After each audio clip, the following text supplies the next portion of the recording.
그러니 우리가 말씀을 통하여 이렇게 서로 교제할 때에 하나님께서 우리에게 새로운 것도 깨닫게 하시고 또 우리 마음속에 정말 가슴으로 부딪히는 것도 있게 하시고 또 우리의 실제적인 행위로서 삶을 이끌어가는 그런 귀한 일이 있게 되기를 소원합니다.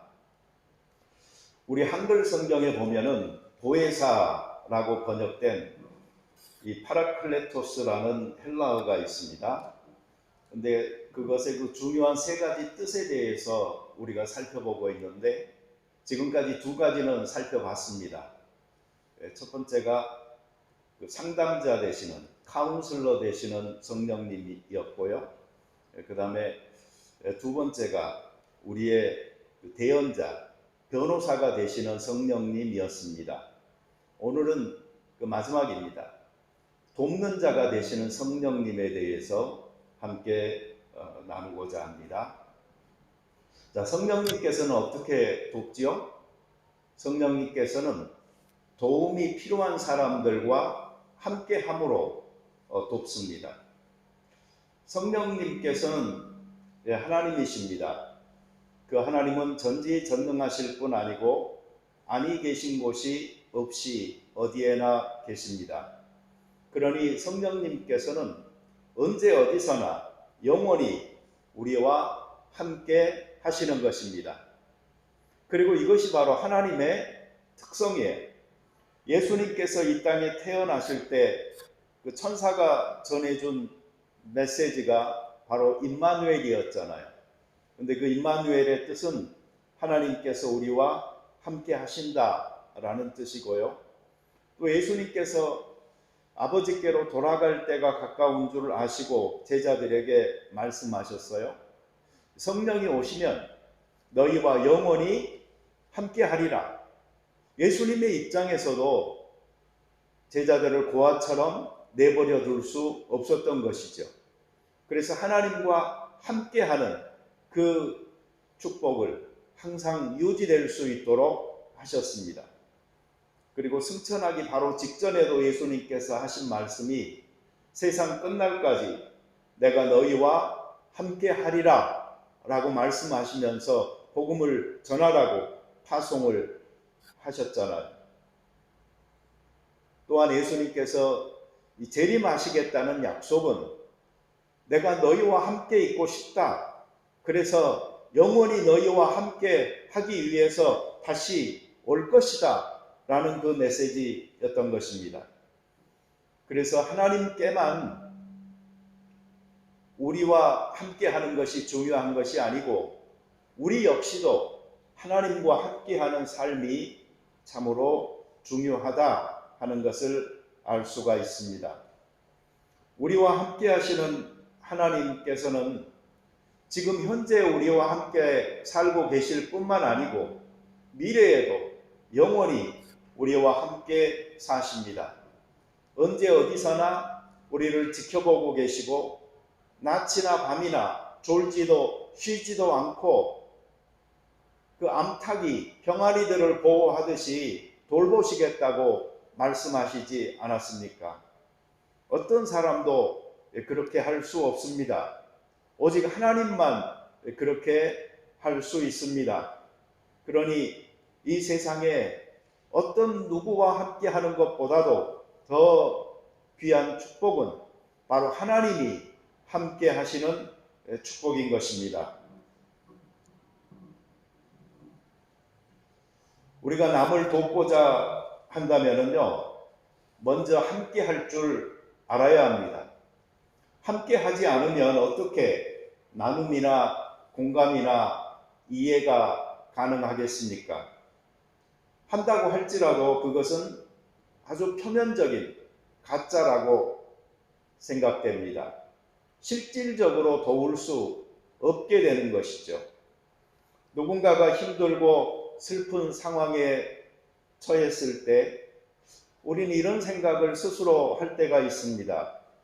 내가 가서 해줄 말이 없는데 또는 해줄 일이 없는데 별로 도움이 안 될 텐데 이런 생각들을 하면서 기회를 놓쳐버리는 때가 많아요. 누군가가 가장 절실한 도움이 필요한 그 순간에 우리는 그 자리에 함께 있지 못할 때가 생기는 것입니다. 그래서 굳이 무엇을 말하려고 하기보다, 굳이 무엇을 해주려고 하기보다 그냥 가세요. 가서 함께 하세요. 같은 공간 속에서 함께 시간을 보내야 공감할 수 있는 것들이 생겨나는 것이고, 감정이입을 통한 마음의 평화로움이 찾아올 수 있는 것입니다. 성령님께서는요, 아주 사방에서 우리에게 손을 내미십니다. 밑에서 우리를 떠받쳐 주시고요, 위에서 빛으로 조명하여 주시고요, 옆에서 우리와 함께 서시고요, 앞에 서서 우리를 지키고요, 그리고 등 뒤에서 우리를 후원해 주시는 분이 바로 성령님인 것입니다. 예수 믿는다고 하면서요, 이 성령님에 대한 관심이 없고 동행하는 센스가 없는 사람은 왜 신앙생활을 하는지 사실 우리들은 그 이유를 찾기가 어려울 정도로 신앙의 가장 핵심적인 부분을 놓치고 있는 것입니다.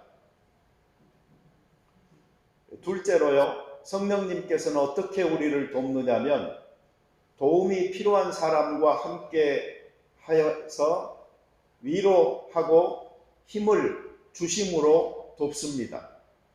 함께 하는 것 그 자체가 바로 위로가 되고 힘이 되는 것입니다. 우리 한국말에 요새 쓰담쓰담이라는 말을 자주 쓰는 것 같아요. 아마 스스로 자기를 위로한다라는 그런 표현으로 사용되는 것 같습니다.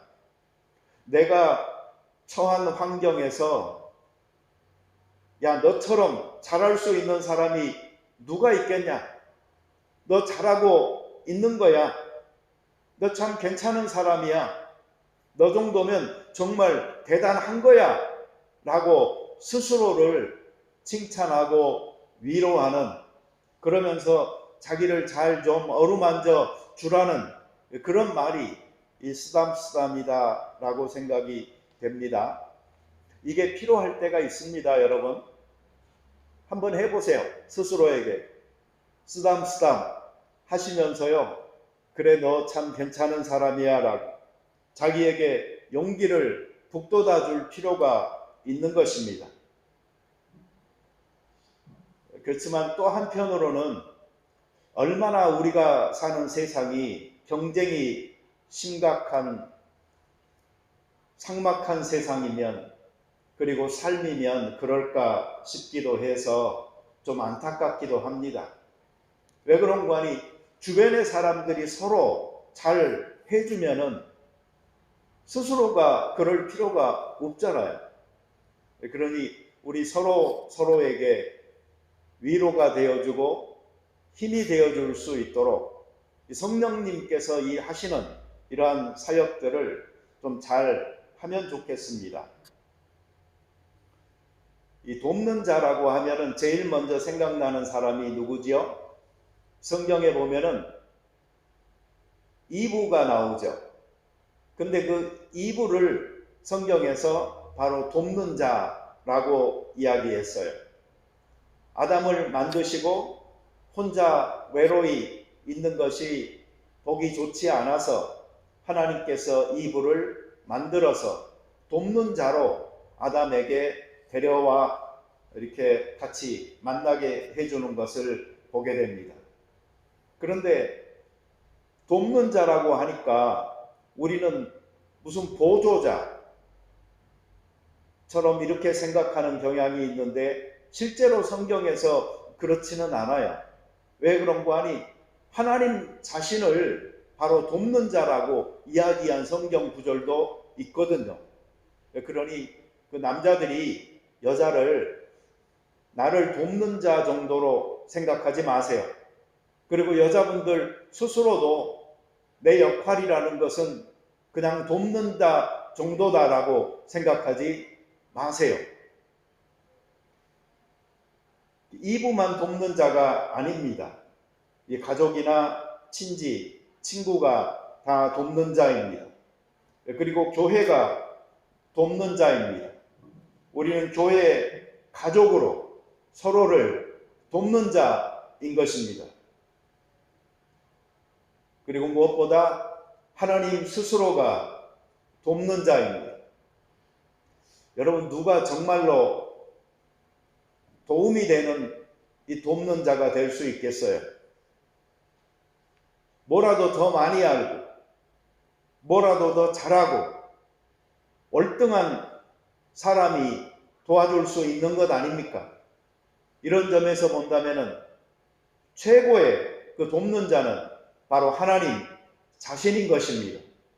그런데 그 하나님이 바로 성령으로서 우리와 함께 하여서 우리를 위로하고 있다라고 하니까 이 진리를 받아들이면 가장 위대한 돕는 자 하나님이 내 편에 서게 되는 것입니다. 우리 믿는 사람들은 사실 성령님의 그 돕는 행위를 많이 경험한 사람들입니다. 저는 자신 있게 말할 수 있습니다. 성령님의 이 위로는 어떤 사람이 줄 수 있는 위로보다도 큽니다. 가장 작은 자의 가장 작은 상심하는 마음도 위로하실 수 있는 분이고요. 그리고 가장 큰 자의 가장 큰 절망도 위로하실 수 있는 분이 성령님이신 것입니다. 우리는 위로하시는 성령님의 사역을 이 세상을 향해서 자신 있게 선포할 수 있어야 됩니다. 또한 우리가 이 사람들 사이에서 위로자로서의 역할을 잘 할 줄 알아야 됩니다. 이 하늘의 큰 위로를 먼저 경험했잖아요. 그러니 우리는 이 땅에서 하나님의 위로, 용기가 필요한 사람들에게 손을 내밀어 그들에게 도움을 줄 수 있어야 하는 것입니다. 하나님께서는 모든 눈물을 씻기시는 분입니다. 우리의 수고에 애쓰고 고생하고 차별당하면서 흘리는 눈물을 우리의 눈에서 씻겨주시고 우리의 마음에서 씻겨주시는 분이 성령님이십니다. 여러분, 혹시 어떤 슬픔을 가지고 계시나요? 어떤 절망을 경험하고 있나요? 용기를 상실해 버렸나요? 희망이 보이지 않나요? 또는 이런 것들이 분노가 되어 깊이 쌓이고 깊어져서 한이 되거나 이제는 복수하고 싶다라는 그런 마음까지 생겨 있지는 않나요? 대부분 이런 사람들은 분노를 함께 나눌 사람이 없어서 더 증폭되는 경우가 많습니다. 혼자 괴로워하다가 혼자 판단하고 혼자 결심하죠. 그러면 그것이 잘못되기가 쉽습니다. 저는 목사로서 가끔 남을 위로해야 될 입장에 설 때가 있습니다. 그래서 위로의 말도 하고 또 힘이 되어줄 만한 일도 하게 되는데, 근데 그러면서 저는 항상 부족함을 느낍니다. 저의 작은 위로보다는 하나님의 큰 위로가 있기를 항상 기도합니다. 그리고 하나님의 위로가 얼마나 힘이 되는지를 저는 알기 때문에 다른 사람들도 그러한 경험을 하기를 원하는 것입니다. 그래서 저는 하나님이 나를 돕는 자다라는 그 사실을 너무나 좋아하고요. 그것을 기억하기만 해도 힘이 납니다. 이 한국말로 그 위로라고 하는 말을 영어에서 여러 가지 단어로 표현하는데 그 중에 이 comfort라는 말이 있어요. 근데 이건 합성어죠. 함께 한다라는 그 뜻을 가진 말과 fort라는 그 fortify 또는 그 요새 또는 강하게 해준다라는 그런 뜻을 갖고 있는 단어가 합쳐진 겁니다. 그래서 이 단어로 위로한다는 말을 유추해 보잖아요. 그러면 함께 해서 그 사람을 강하게 해준다라는 뜻을 갖고 있는 것입니다. 여러분, 위로라는 것은 그냥 괜찮을 거야 라고 말 한마디 해주는 게 아닙니다. 나의 함께하는 그 존재가 그 사람에게 힘이 되어져서 그 사람이 힘을 얻고 스스로 일어나 그 어려운 문제들을 헤쳐나갈 수 있도록 해주는 것, 그것이 참된 위로인 것입니다. 위로에 대한 이 잘못된 편견 하나가 있습니다. 그것은 약한 사람이거나 또는 실패했거나 힘든 상황에 처해 있는 사람에게 이런 위로가 필요할 것이다 라고 생각하는 것입니다. 그런데 이것은 잘못된 것입니다. 이런 생각을 갖고 있는 사람들은요, 자기가 약해 보이지 않기 위해서 노력하는 경우도 있고요. 이것은 참된 자기를 직면하지 못하고 부정하는 자기 모순이라고 생각할 수 있습니다. 사람은 누구나 다 약합니다. 아무리 강해 보이려고 해도 약한 면들을 우리는 숨길 수 없이 우리 속에 간직하고 있는 것입니다. 그런데도 이 사실을 받아들이지 않는다면 그 사람은 오히려 미성숙한 것이고 그로 인해 자기 인생을 효율적으로 살지 못하는 결과를 맞을 것입니다. 남을 위로하고 남에게 위로받는다는 것은 무엇을 의미할까요? 그것은 우리 모두가 다 연약하다라는 사실을 인정하는 것입니다. 우리 모두가 실수한다라는 사실을 받아들이는 것입니다. 우리 모두가 다시 시작할 기회를 가질 권리를 갖고 있다라는 사실을 서로에게 확인해 주는 것입니다. 우리가 서로를 사랑하고 돌본다라는 사실을 의미하는 것입니다. 누구나 도움을 필요로 합니다. 위로를 필요로 하지 않는 사람은 아무도 없습니다. 그렇지만 특별한 어떤 상황에 따라서 특별한 도움을 필요로 하는 사람이 있을 수는 있습니다.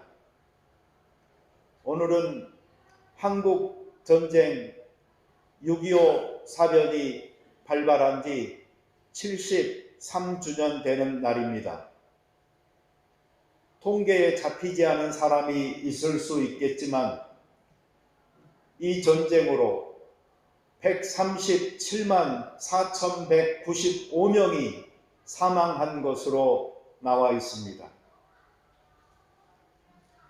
국군이 13만 7,899명, 한국의 경찰이 3,131명, 유엔군이 3만 7,902명, 북한군이 52만, 중공군이 14만 8,600명, 그리고 남한 민간인이 24만 4,663명, 북한 민간인이 28만 2천 명이 죽었다고 전합니다. 지금도 진행 중인 전쟁이 있습니다. 우크라이나에서 벌어지고 있는 전쟁입니다. 전쟁이 길어지면서 요즘은 전쟁을 누가 이길 것인가에 대한 관심으로 가득 차 있습니다. 그러나 우리는 누구의 승리에 대한 관심보다도 그곳에서 여전히 사람들이 죽고 있다는 것, 고통을 겪고 있다는 것, 수많은 피난민들이 생겨난다는 것, 우리는 기억할 수 있어야 합니다. 영상 보니까 눈물 나는 것 중에 하나가 우크라이나 그 여성분들이 무장을 하고 전장에 엄청 뛰어드는 거예요.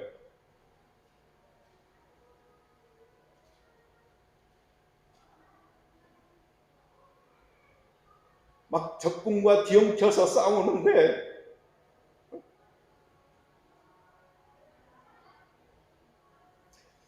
이 끔찍한 전쟁은 중단되어야 합니다.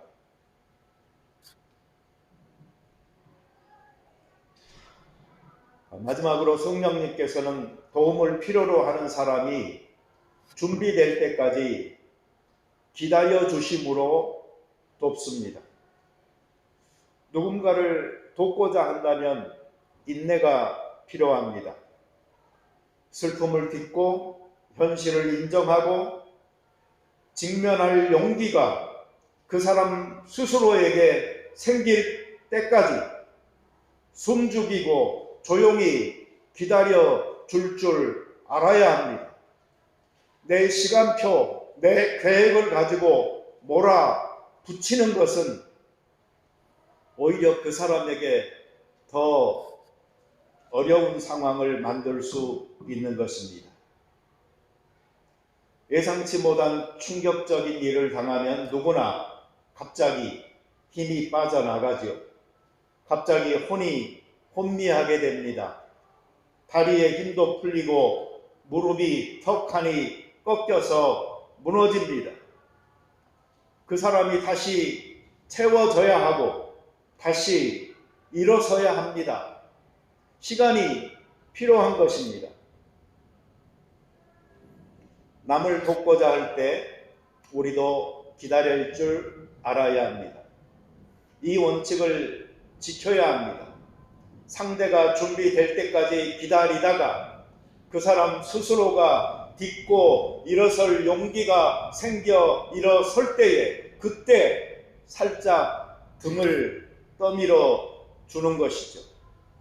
그리고 그 사람의 새로운 여행에 응원의 박수를 보내고 누가 왔다 간지도 모를 정도로 조용히 그 사람의 공간에서 빠져나올 수 있을 때에 그 사람이 참된 위로자인 것입니다. 성령님께서는 이러한 위로를 우리들에게 주시는 분입니다. 이집트에 종살이 하던 이스라엘의 고통을 하나님께서는 어떻게 하셨습니까? 신음소리가 깊어지고 신호나는 소리가 높아질 때까지 기다리셨습니다. 고통이 차 올라야 합니다. 하나님께서는 하나님의 때를 기다리십니다. 하나님께서는 이 기다림의 시간을 통해서 우리를 준비시키는 것입니다. 우리가 무엇을 하나님께 받으려면 받을 준비가 충분히 되어야 합니다. 단지 받기까지가 아니고 받은 후에 받은 것을 지킬 수 있고 누릴 수 있는 지점까지 하나님께서 우리를 준비시켰을 때 그때 하나님께서 우리에게 준비한 것을 주십니다. 이 사실을 기억합시다. 하나님께서는 어떤 고통과 눈물도 끝까지 외면하지 않았습니다. 우리가 준비될 때까지는 하나님의 인내가 필요한 것처럼 하나님의 때가 되어 개입하시기까지는 우리의 인내가 필요한 것입니다. 성령님은 우리와 함께 하십니다. 성령님은 우리와 함께 하심으로 우리에게 위로와 힘을 주십니다. 성령님은 우리가 준비될 때까지 기다려 주십니다. 이 성령님을 믿고 의지하면서 동행하는 우리 모두의 삶이 은혜와 평강으로 가득하기를 기원합니다. 같이 기도 드리겠습니다. 사랑의 주님 감사합니다. 이 세상 살면서 우리는 많은 도움을 필요로 합니다. 정서적으로 우리와 함께 나누고 공감하면서 때로는 아파할 수 있는 사람을 필요로 합니다. 사람에게서 이 도움을 구해보려고 노력하지만 찾지 못해 절망하는 순간도 있습니다. 그때에 우리는 우리와 언제나 함께하고 계시는 하나님 성령님을 통하여 위로를 얻을 수 있게 축복하여 주시옵소서. 그 주님을 새롭게 발견하고 내 삶에 초청하여 드림으로 나를 가장 잘 아시고 나를 가장 잘 인도하실 나의 상담자가 되시며 나의 변호사가 되시며 나의 돕는 자가 되시는 성령님의 인도를 받아 어둡고 험한 밤길과 같은 순간순간들을 잘 헤쳐나가는 저희들 되게 하여 주옵소서. 예수님의 이름으로 기도드립니다. 아멘.